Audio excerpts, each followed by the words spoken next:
Dead. Writing's not that easy, but I'm dead. This sentence Comical. is grammatically Man, and there was a correct. part that no one is talking about and hard to where Trump called Joe He's Jim. typically quite confident in what he says. He called him His weakness Jim. would be Yo, did you hear that? His name is Joe. Trump called him Jim. Fill the room with the juice. That's a lot of loot. That bit fire.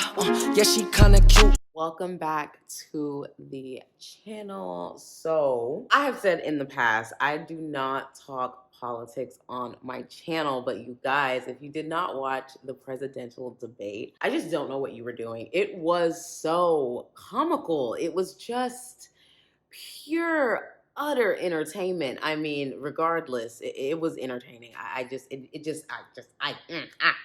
It was great. So let's hop into this reaction with no further ado, because I literally am going to try my best to control my reactions, and I'm going to try not to laugh too loud, too hard, or too much. Okay, so let's just jump in.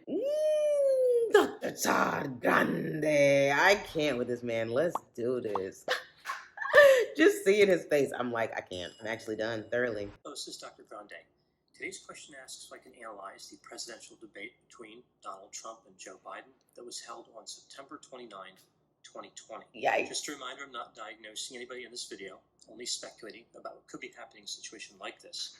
If you enjoyed this video, please like it, subscribe to my channel, and consider supporting me on Patreon. I'll put the link to Patreon in the description for this video.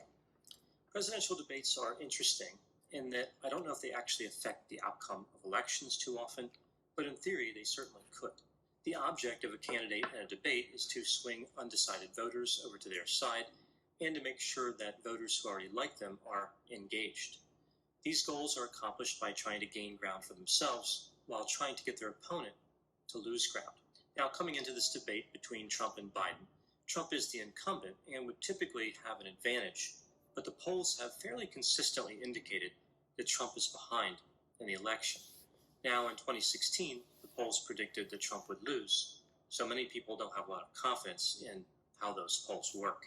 There were many issues discussed in the debate that are important to a lot of voters, like the economy, COVID-19, racial injustice, and climate change. Strictly from a behavioral perspective, linking to debate performance, coming into this debate, I think that both candidates had strengths and weaknesses. For Trump, Dead. Writing's not that easy, but I'm dead.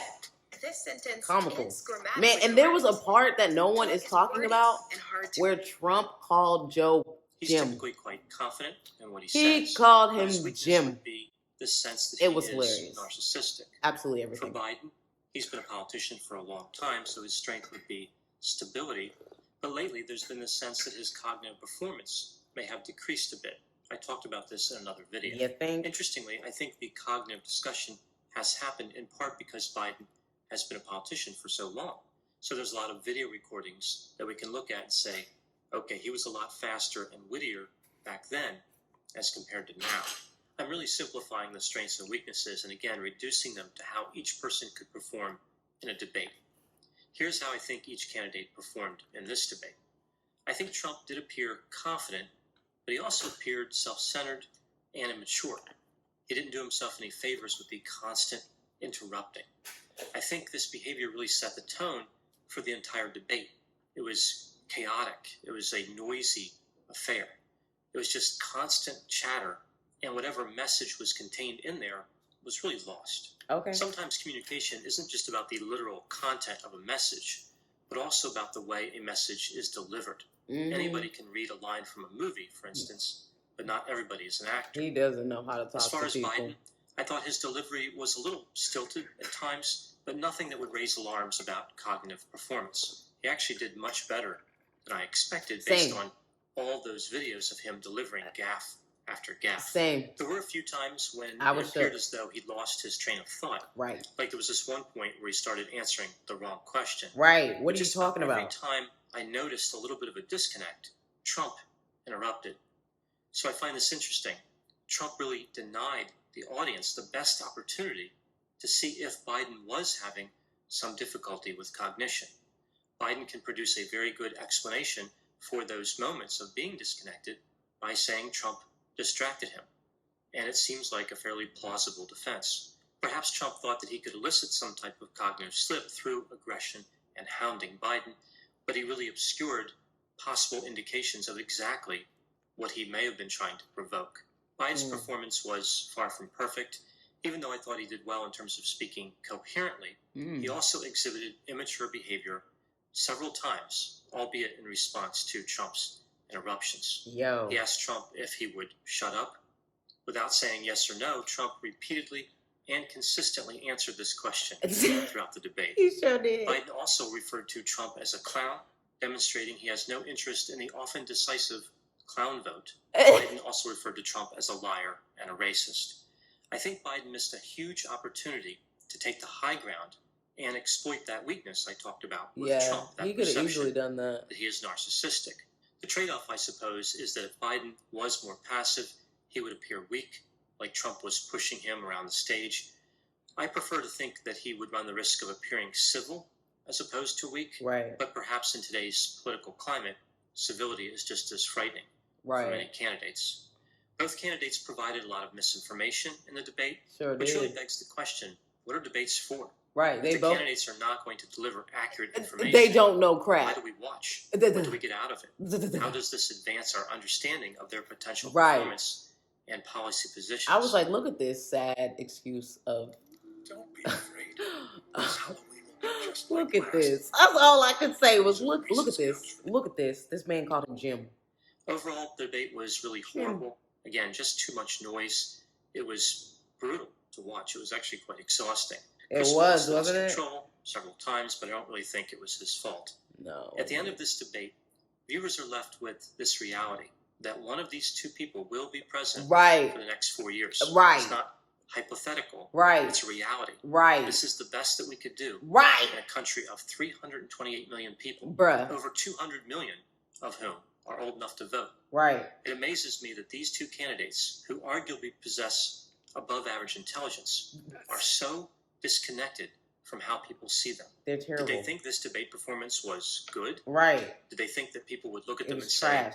that's who I want to be president? Right. It's indicative of a lack of insight or the adoption of a strategy that They're is both poorly trash. thought out. Just different I'm not kinds of sure trash. which one is actually scarier. Like, I think about this debate in terms of, is this the best they could do, or did they do exactly what they planned to do? Neither alternative is really comforting there. There we So go. who won this debate? Well, answering that I question like you, in Todd. this case requires redefining what it means to win. Here's an analogy that explains what I'm talking about. Let's say that you're at a racetrack where two cars are going to race. Initially, your understanding of how a race works would be that both cars would drive around the track, and whoever finished a specified number of laps in a shorter amount of time would be declared the victor. However, when the race starts, instead of driving forward across the starting line and beginning the race, both cars go into reverse and crash into the bleachers. Who won the race? It's hard to say. How do we calculate victory when no one actually performed the vital functions of the race? No one One before. could look at this and say, this is really about who lost less. In that case, Right. under that definition, I guess I would have to say Biden Yep. technically lost less. The reason I would say this is because Biden was slightly less immature. We are Now, taking here. the particulars of what each candidate said and putting that aside, Hilarious. it disappoints me that voters can no longer expect civility in No. this process. No. This reminds me of one of my favorite movie quotes. It was from a 2004 movie called Troy. So I'll issue a spoiler alert for Troy. This movie was about a battle between the Greeks and the Trojans I based remember on this movie. Homer's Iliad and some other literature. In the story, we see that Achilles, played by Brad Pitt, kills Prince Hector, played by Eric Bana, in single combat and takes his body back to the Greek camp, which is outside of the walls of Troy. King Priam, played by Peter O'Toole, sneaks into Achilles' tent and asks him to return Hector's body. Here's how that discussion went. King Priam said, "I love my boy from the moment he opened his eyes till the moment you closed them. Let me wash his body. Let me say the prayers. Let me place 2 coins on his eyes for the boatman." Achilles responds, "If I let you walk out of here, if I let you take him, it doesn't change anything. You're still my enemy. In the morning, King Priam's answer to Achilles, "You're still my enemy tonight, but even enemies can show respect." Hey, that's real. Good grammar Even and spelling enemies are can important. show But respect. if That's you so want to write true. essays that That is inspire, so true. messages. Okay. Civility isn't a weakness, but it was the first casualty of this debate. Those are my thoughts on the presidential debate. Please put any opinions and thoughts in the comment section. Please They do, always generate guys. an interesting dialogue. As always, I hope you found my analysis of this topic to be interesting. Thanks for watching. Bye-bye. Yeah, no, really though, Yeah, like, yeah. I am actually very curious to know what you guys think. Like, who do you think won? And then if you don't think anybody won, what did you think about the actual debate? Because for me, I couldn't even believe the freaking, oh, it was so comical. I just couldn't believe it. Like, it was so, and then Joe Biden, like, he kept holding a pen. I don't know why he was holding that pen, but he kept holding the pen and like using it and like pointing. And then every time he smiled at what Trump was saying, it kind of annoyed me because that's what we are doing at home, right? If you watched it, you were probably laughing at a lot of things that Trump was saying. You probably thought it was kind of funny, like, ha ha ha, like, look at this, it's ridiculous, whatever, it's chaotic, whatever you want to say. But I feel like that is for us to do, whereas like Joe Biden was like smiling and like being like, oh my God, can you be like, can you shut up? And like he would laugh to like kind of like laugh Trump off kind of thing. And the thing is I understand like that relatability, but you are trying to be the president of the United States of America. So if somebody went up there and was like super serious to the point where every laughable thing Trump did, they didn't smirk or laugh at all. They just looked and was like, you really think this is a joke, huh? Like, imagine how much impact that would be compared to Joe Biden smiling and showing his expensive veneers. Like, it just, for me, I was just like, is he not getting that? Like, I don't know. But at the same time, Joe Biden has been racist for years. He's been in politics for years and ain't nothing. I don't really know of nothing that has been positive. I mean, you guys let me know. I could definitely just be, eating crow right now. I don't know. But let me know, all right? And we're going to wrap up this video because I do not like talking about politics. Like, it's just, I just feel like a clown when I talk about politics. And that's just on period. But if you feel differently, I'm sorry. Okay? I'm sorry. Anyways, see y'all in the next one. Bye. Because, he won lying. You know Dr. Grande won lying. He never lies. Put it out the coupe in the lot, 12 for a squat.